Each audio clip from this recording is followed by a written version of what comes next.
to contemplate death and to contemplate judgment can be, in its truest sense, a life-changing event. And there's a maxim that the ancients used to have always, it's translated in English, remember death. And we think, gosh, how morbid. No, actually, it's really sane. Just keep the reality of my death in front of me. So you often see paintings of people, of saints from the Middle Ages, and they're sitting there, they're at maybe they're praying, and they're at a desk studying, whatever, and there's a skull on the desk. It's like, wow, that's kind of gross. What are they doing with that? Well, they're looking at that going, because that's going to be me one day. That was just, it's a poet or an artistic way of just saying, this is reality, like I'm going to die. All right?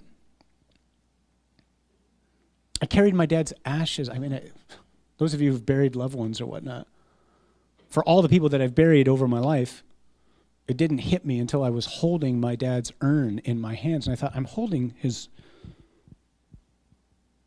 ashes. Like, he's gone from this life, but he's somewhere right now.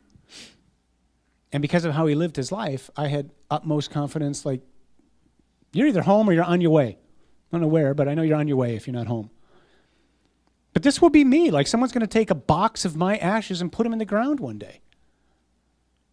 There'll be a tombstone with my name on it, and a tombstone with your name on it. Some of us have loved ones, spouses who've died, and the headstone's there. And your name's next to it. It's got a birth date, but no date of death. You just know it's going to be there.